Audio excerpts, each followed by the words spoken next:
Okay, this is a demonstration of the different ways you can approach using this Autumn Leaves warm-up that takes you through all 12 keys.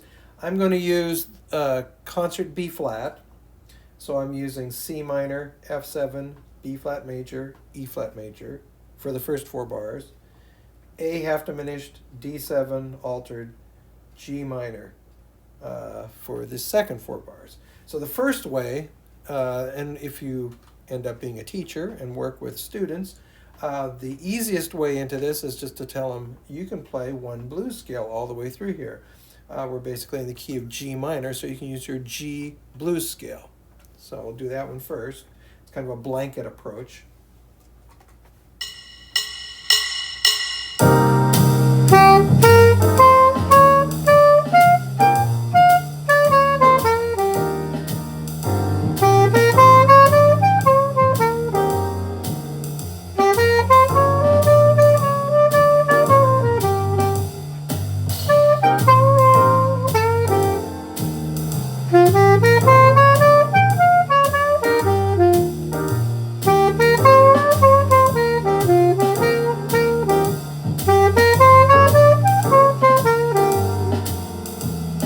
So that works all the way through, just G blues, and I played a couple of the blues licks that we've worked on too.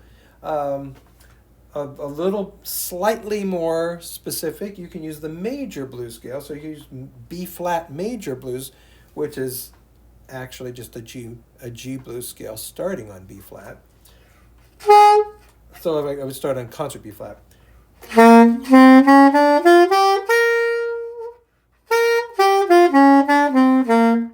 The main thing is it makes you hear B flat as the root.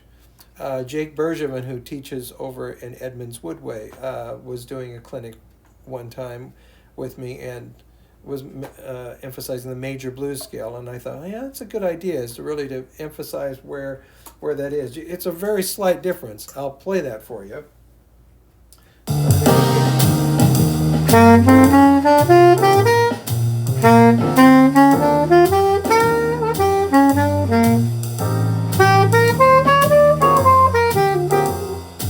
So then the first four bars, you think of B flat as the root.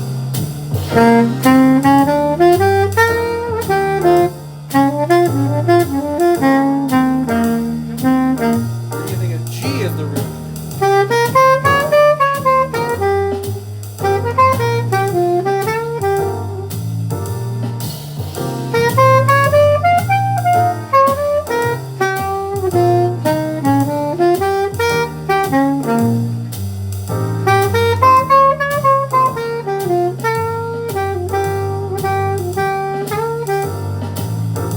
So it's interesting how it's really the same scale, but by training your ear to hear where the root is, we're really in B flat major in the first four bars, and then we're in G minor, which are both two flats, concert two flats, B flat and E flat. But it's really making you hear, so that's a slightly more specific way of playing into it. The next step would be just to play because the first four bars is major, so I would be playing B flat major scale, just like Jazz 1 has been working on, up to the ninth. You can just run through that, and this sheet is in all 12 keys, so that'll be challenging when you get into the less familiar keys. But so as it comes back around,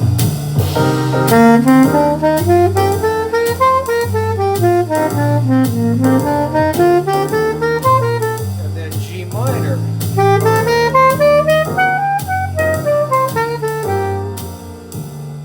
And I like using there are different forms of minor. Usually when I'm teaching and when I'm playing, I tend to emphasize the harmonic minor. So that's with the seventh step raised.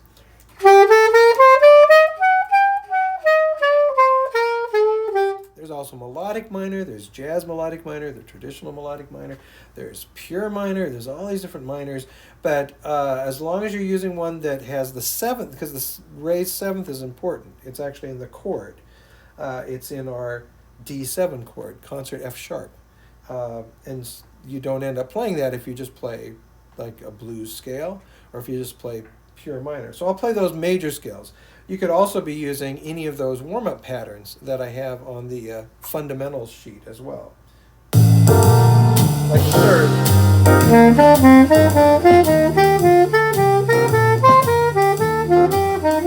Third pattern.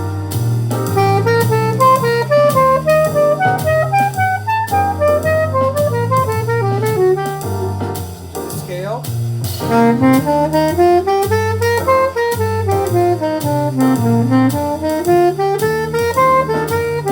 G.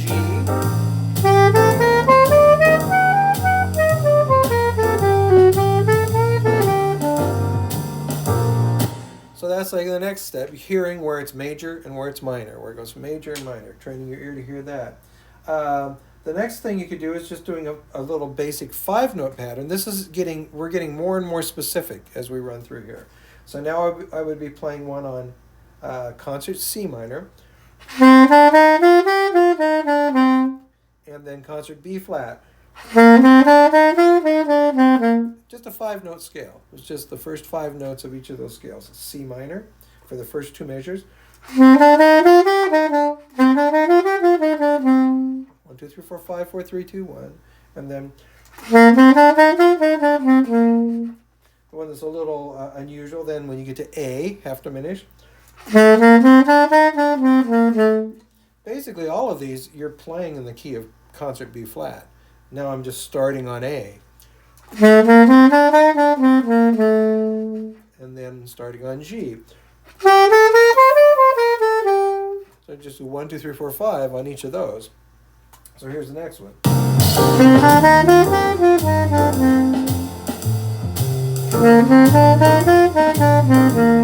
Here's A, G minor, C minor, B flat, A half diminished, G minor. Then you can start improvising a little bit.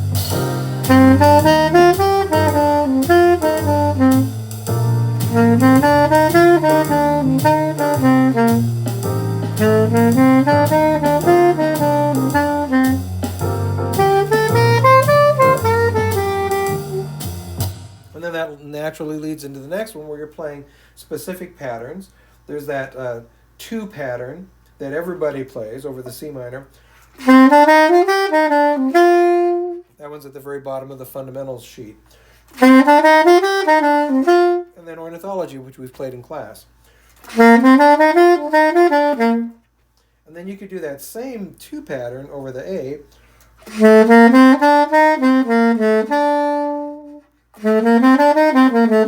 You're just starting on concert A. And still going 1, 2, 3, 4, 5. 1, 2, 3, 4, 5. 4, 3, 2, 1, whatever. And then finally G, 1, 2, 3, 4, 5. And you could do the ornithology pattern, but just turn it into minor.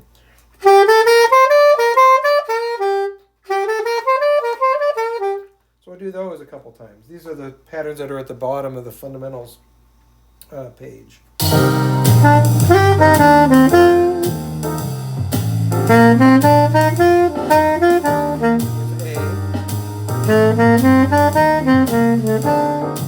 minor.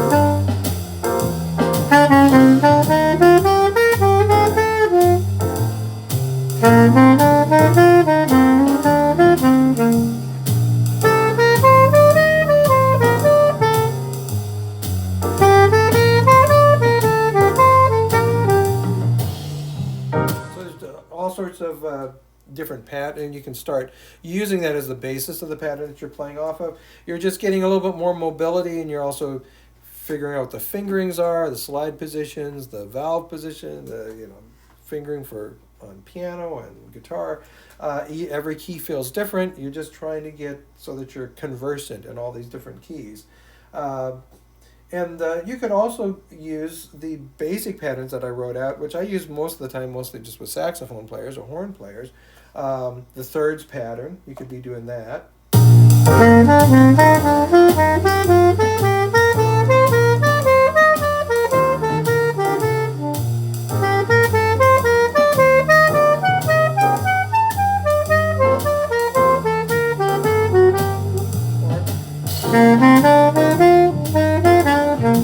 Major.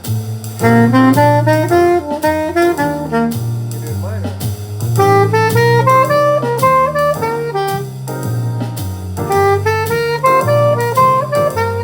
B flat major.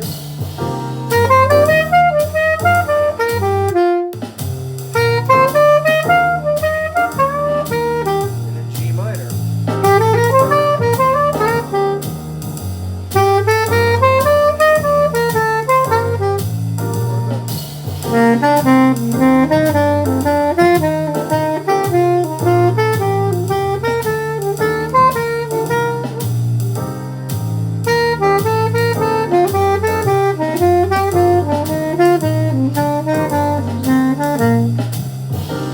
Those are the other ones I usually use just primarily with saxophone players, but skip up, step down, step up, skip down. Just digital patterns to play through. Those are more kind of calisthenics that you're just kind of doing to be able to play through. The final thing, and what we have to, as horn players, have to be doing, not so much piano players and guitar players, but horn players that can only play one note at a time. Sometimes we need to be trying to arpeggiate so we can hear what the chords sound like. So just doing 1, 3, and 5, the first, the root, the third, and fifth.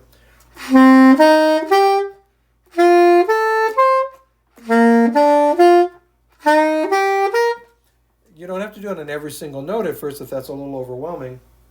You could actually do it by just doing it on the C minor, do it on the B flat major, do it on the A half diminished, do it on the G minor. So every other bar. So I could go. It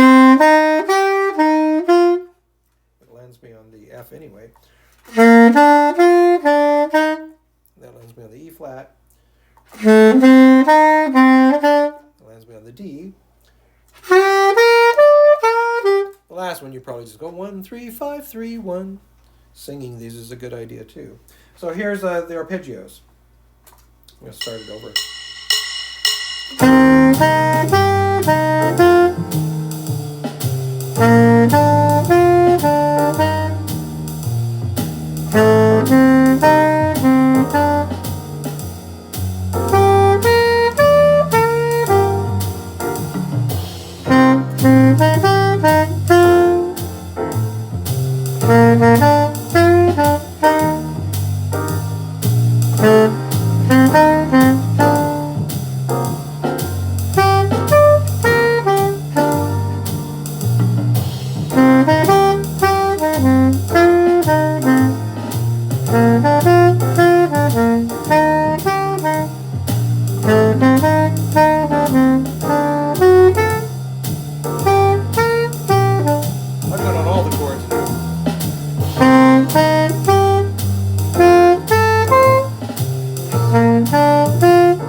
Thing I did there with mostly half notes, sustained notes, longer notes, was I was doing kind of an accompaniment pattern. That's important for horn players, particularly melody instruments, trumpets, trombones, saxophones, so forth, to accompany, because we usually don't do that. We're always soloing. We're the solo voices all the time. So you should be able to play through the chord changes. I'm going to include, there's a couple albums that I recorded where we didn't have a bass player. There's one I did with a guitar player, just a duo, saxophone and guitar. And one I did with that same guitar player but added a percussionist, but still didn't have a bass player. So when I play with those groups, I'm thinking of accompanying a lot of times. So one of them's the trio is the Acoustic Jazz Tat. So I'll put that playlist on the SHS Jazz Workshop. And then also the duet, Blues in the Basement, that I did with Jamie Finley. On almost every one of those recordings, you'll hear me softly sometimes playing when the guitar player is playing a solo, or if the drummer's on the trio playing a solo, I'm playing accompaniment patterns. And so it's it can be part of your practice routine to kind of start thinking that way. So hopefully this will get you started. I'm going to put this one that I've been practicing with, which is only in the key of B flat. So if you want to get more comfortable with playing some of these patterns just in one key before you launch into all 12 keys, that might be a good idea, to practice. You can practice kind of along with me in the stuff I'm doing. And then hopefully when I'm seeing everybody face to face on the Wednesdays at the Jazz Workshop, we can kind of see how this stuff is coming along and how how it's working for everybody, and anybody has questions. So hopefully this will help.